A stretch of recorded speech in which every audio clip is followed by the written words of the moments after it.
mendengar dan merenungkan firman Tuhan ini. Ya saudara-saudara yang dikasihi dalam Tuhan Yesus, berbicara tentang ibadah, ya menjadi pertanyaan kepada kita. Perlukah ketulusan? Saya akan coba bertanya kepada saudara-saudara, perlukah dalam beribadah itu butuh ketulusan? Saudara Juan, perlu. Kalau saya bertanya kembali, apa itu ibadah?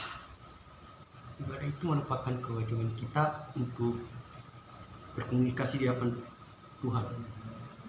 Kita menyembah Tuhan. Sangat benar. Apa jawaban? Saudaraan jurnalis. Apa itu ibadah? Ibadah itu merupakan satu jalan relasi kita dengan Tuhan. Menjalankan relasi kita. Oke. Kalau kita mau melihat dari firman Tuhan ini merupakan sebuah teguran bagi bangsa Israel. Ya. Kalau kita melihat pengertian ibadah sendiri, ibadah adalah persekutuan dengan Tuhan dan sesama. Yang terlebih utama, ibadah adalah kita datang untuk mendengarkan firman Tuhan dan firman itu kita lakukan.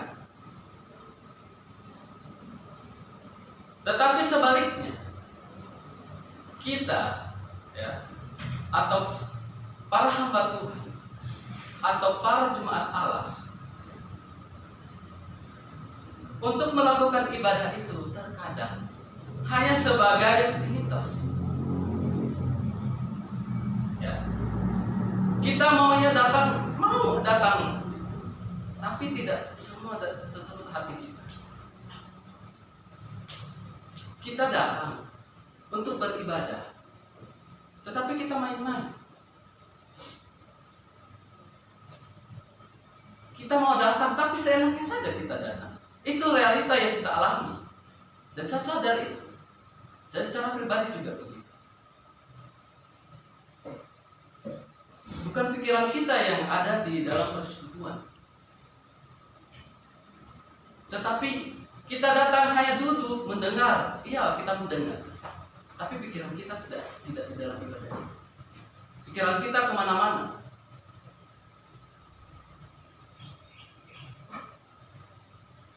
Kita akan melihat kembali dari teks yang kita baca.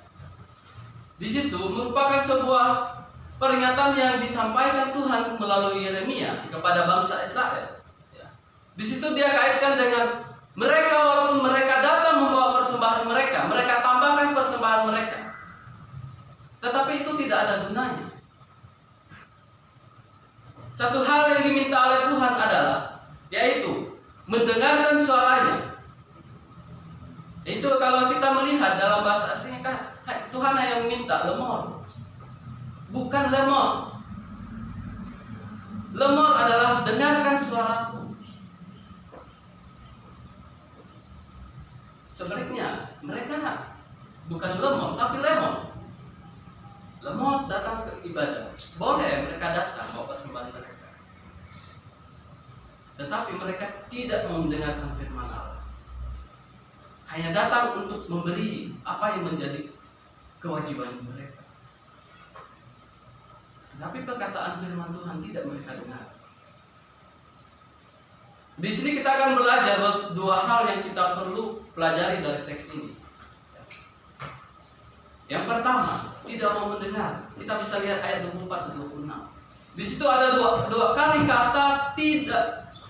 Dua kali kata tidak mendengar. Itu dikatakan mereka tidak mau mendengar. Di situ ada kata, kalau dalam bahasa aslinya dia memakai kata velo same. Velo same. Yang artinya mereka tidak mau lagi mendengar.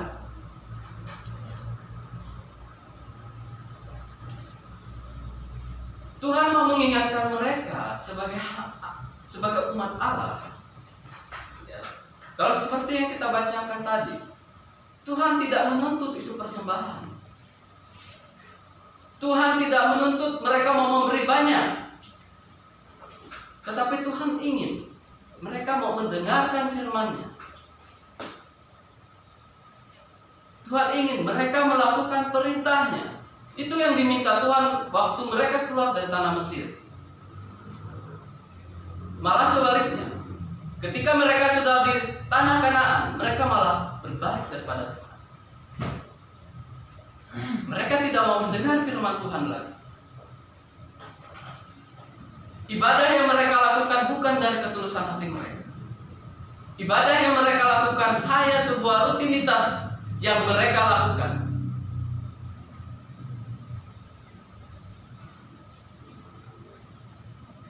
Bangsa Israel adalah bangsa umat pilihan Allah sendiri.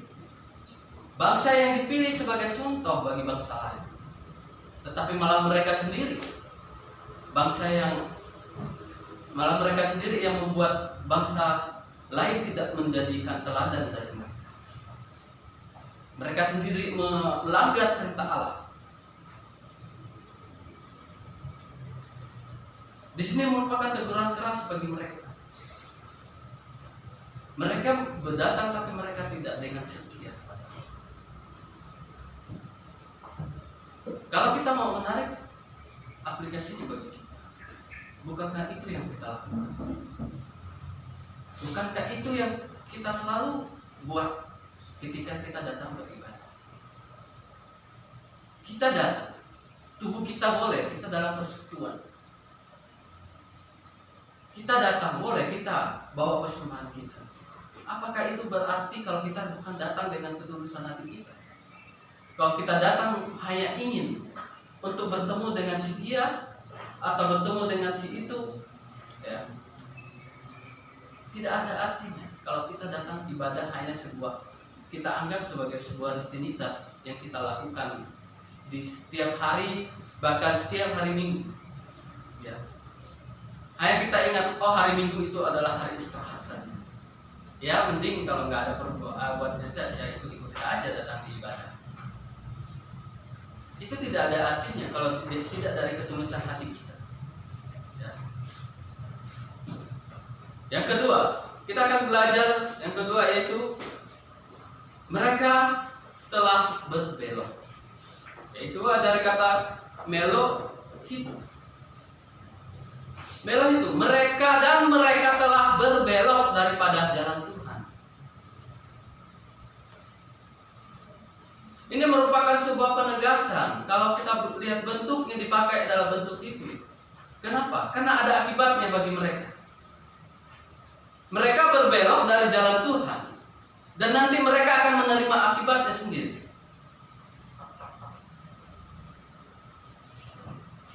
Kalau kita melihat dari ada dua itu kata tadi yang saya sebutkan. Yang tadi itu kata tidak mendengar, itu kata lemor. Terus kata yang kedua adalah kata yaitu berbelok. Itu ada kalau kita melihat ya, itu kalau dalam LAI memakai kata tidak mau memberi perhatian. Sebenarnya kalau dalam bahasa aslinya mereka sudah berbelok daripada jalan Tuhan. Mereka boleh datang, mau mendengar, mau dengar mereka, dengar. Tetapi setelah mereka keluar dari tempat ibadah mereka sudah nggak mau ikut itu jalan Tuhan lagi.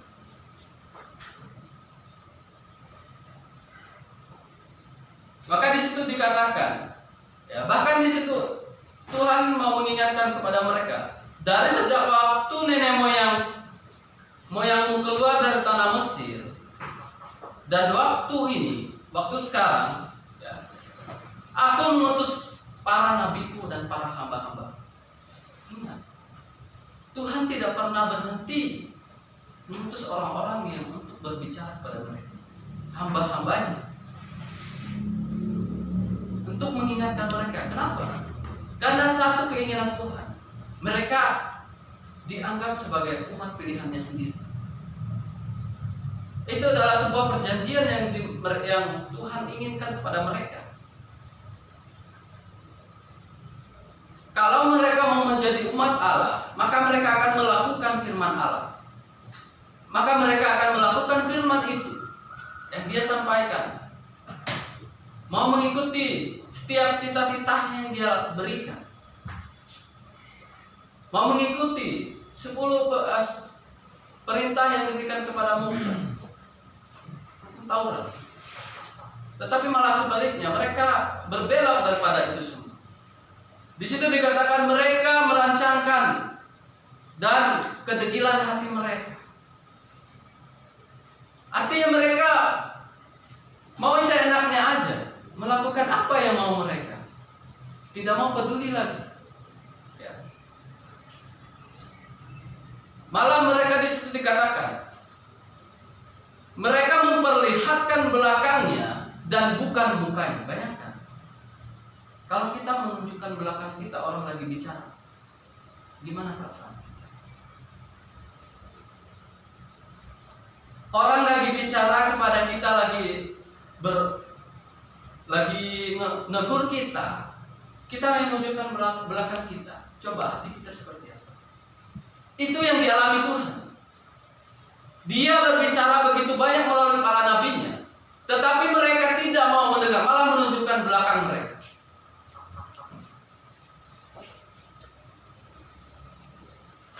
Kalau kita mau melihat dari tradisi kalau orang Israel, mungkin orang-orang yang keras kepala, mungkin orang-orang yang melakukan hal demikian mungkin sudah dilemparkan.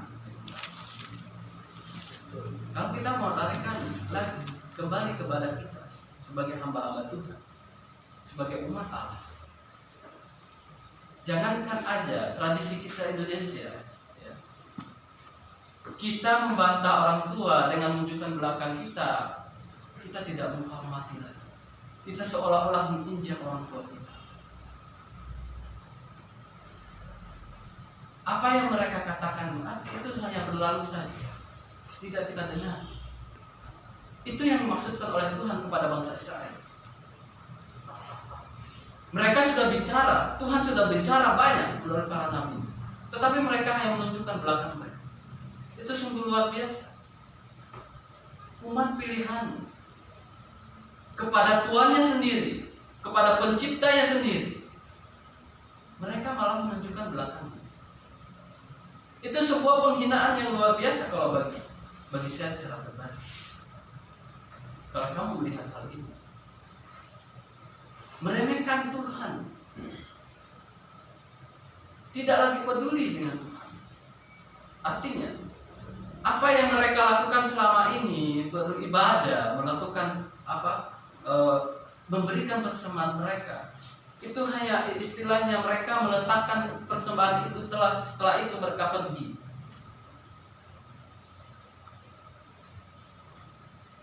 Motivasi mereka untuk ibadah, untuk memberikan persembahan mereka bukan dari hati mereka, bukan dari ketulusan hati mereka lagi.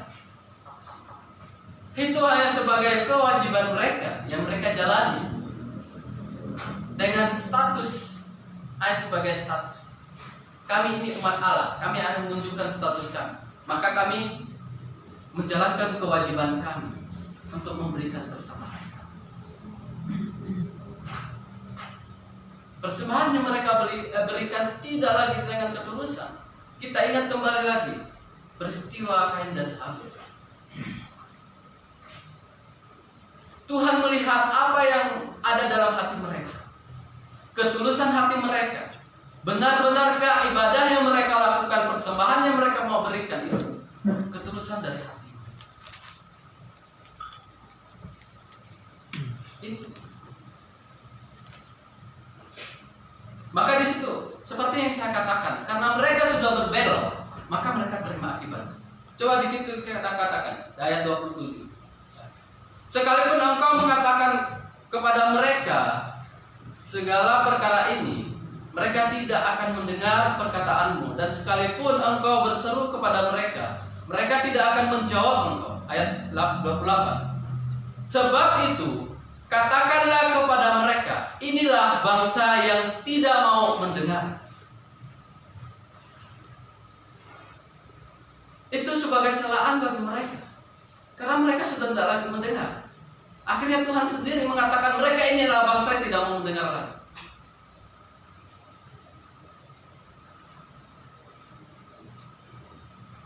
Apakah kita sebagai umat Allah dianggap Tuhan. Kita ini adalah hamba Tuhan, tetapi sudah dianggap tidak lagi menjadi hamba yang benar. Boleh kita, ya, ini juga menjadi pelajaran bagi saya secara pribadi.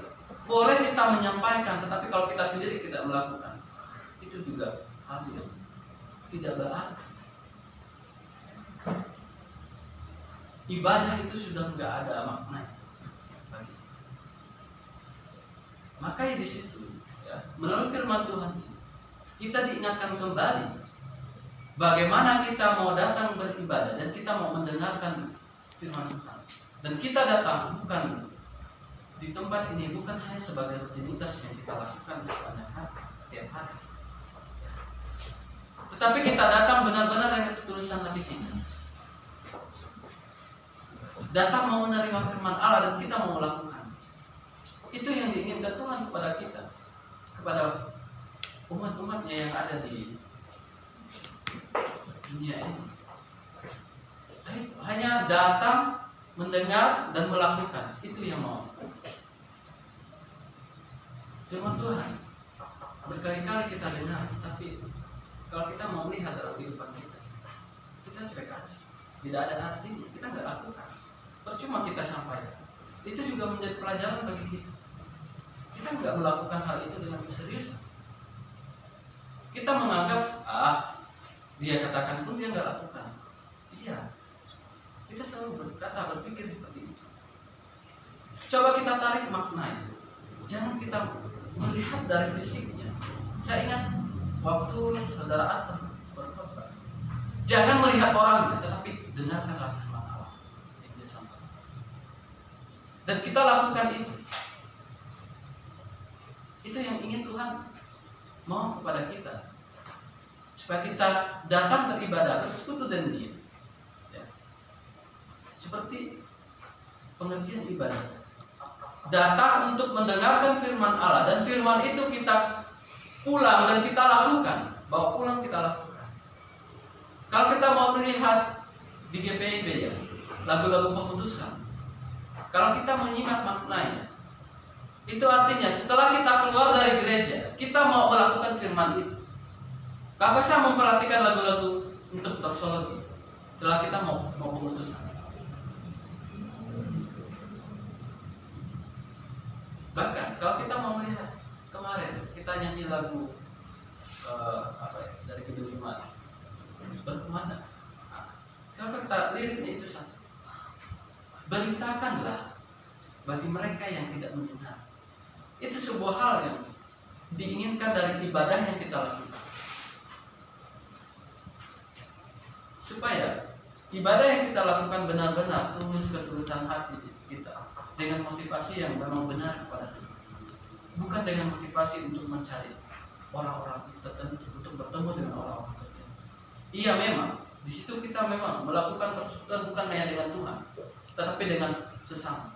Berarti bukan tujuan utama kita adalah untuk mencari orang yang mau kita berbicara, tapi kita utamakan Tuhan dulu. Baru setelah itu, baru kita bersekutu dengan orang lain, melakukan relasi kita dengan orang lain. Itu makna ibadah yang seharusnya kita lakukan. Dan itu yang hal yang menjadi pelajaran bagi kita, dan saya ingatkan kembali. Seringkali kita melakukan yang bukan seperti yang diinginkan. Ya. Kita hanya menganggap ibadah itu sebagai rutinitas. Saya rasakan sendiri. Bukan hanya saya sendiri. Mungkin teman-teman juga rasakan sendiri. Itu menjadi hal, dan firman Tuhan ini bisa menjadi peringatan bagi kita, dan supaya kita lebih lagi ketika kita mau datang beribadah, berarti kita sudah siap dengan segala ketulusan hati kita, persiapan kita. Saya mau mendengar, dan setelah saya mendengarkan firman Tuhan, saya mau lakukan. Seperti perjanjian, ya, kan kita ingat, ya.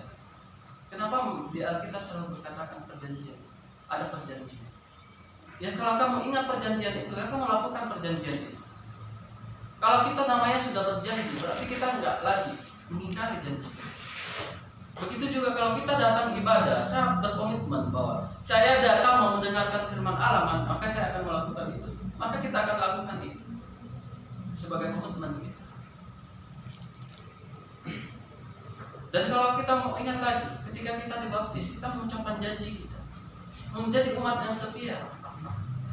Realitanya kalau kita lihat sekarang, banyak pendeta yang murtad dan menjadi bukan apa ya mau katakan, mereka memilih jalan yang berbeda, mau tidak ada. Memang itu bukan Tuhan mau tuntut mereka tetap, tapi itu sebuah pilihan mereka. Tetapi kalau kita ingat, kalau kita sudah berjanji, bahkan kita mengucapkan janji itu di depan jemaat begitu banyak, itu sebagai saksi bukan hanya satu orang, terutama Tuhan. Tetapi kita mengingkari janji. Kita mau membaca firman Tuhan setelah itu yang janji kita kalau kita dibaptis. Saya masih ingat ketika waktu saya berjanji untuk menjadi baptisan di sini. Saya ingat, saya mau setia membaca firman Tuhan tiap hari. Tetapi saya secara pribadi juga saya melanggar. Itu juga menjadi peringatan kepada kita. Janji kita berarti kita lakukan janji. Kita datang ibadah berarti kita mau melakukan apa yang disampaikan oleh Tuhan pada kita. Kiranya firman Tuhan ini menjadi berkat bagi kita dan lebih menguatkan kita kembali, mengingatkan kita kembali. Kita berdoa. Kita berdoa.